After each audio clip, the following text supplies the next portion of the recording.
Shizuka has popped up in a couple videos already on the channel in the top 8 monsters of 2022, as well as the most impactful picks in a draft. But she hasn't gotten her own video yet, so let's fix that. Shizuka is the Water Onmyouji, and she's been around for a while now, but she's really come into the limelight in the past year. And that's probably because that somewhere along the line people figured out that she's not as much of a setup monster as she seems at first. Let me give you the context for that. First, you need to know about her third skill. All Things in Nature says that she'll put every buff that she's seen this game on allies and every debuff she's seen on the enemies. The former is for 2 turns and the latter is for 1. Initially, you'd hear that and think, well, shoot, dude, I need to bring brands, dots, bombs, slows, and, well, admittedly, that's a good idea, but it's just not necessary. Imagine what a great skill that is just with immunity and defense break. Everything else is just bonus. Her second skill is also amazing, and it's part of the reason that she's grown in popularity. Past Life Spell puts a 2-turn soul protect on the target and reduces their skill cooldown times by 1. But if you use it on an ally who's recently passed away, then she'll revive them for 1 turn. Now there are 2 things to note though. First is that you'll still have to track what skills they have available, and 2 is that their passives won't work. What's amazing about this skill is its flexibility. You can use it on a high threat ally, meaning someone you think might get hard targeted, to protect them for a couple turns and reduce their cooldowns. You could also use it to revive someone with impactful skills like Oliver or Chungpong when your enemy doesn't expect it for a nice surprise.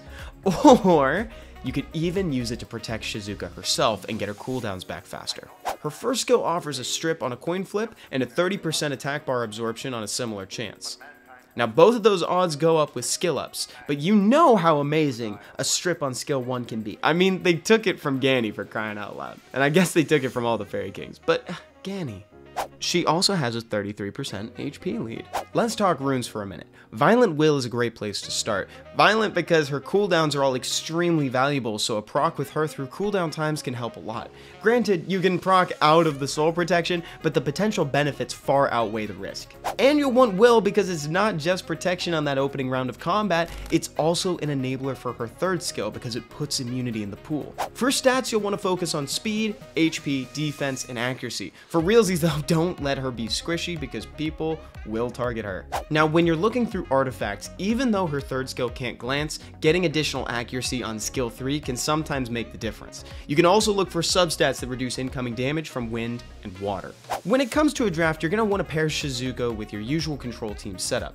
She'll fit well with comps that have 2 AoE strippers to make sure her abilities land. But again, don't overvalue that. Sometimes you just need the immunity, so don't let greed cloud your judgment when it comes to the option of holding onto her skills. Oh, and don't forget, she'll often have Soul Protect in the pool too, since she's the one applying that. And in the draft, you'll want to look for things that either threaten her directly with damage, or things that threaten her cooldowns like Oliver or Sekhmet. Both of those can be signaling that they're allowing the Shizuka to get through the pick ban phase and they just have a plan to deal with her in the game. If you have something to share about your experience with Shizuka, please leave it in a comment down below. I would love to read it. See you guys around. Thank you for watching.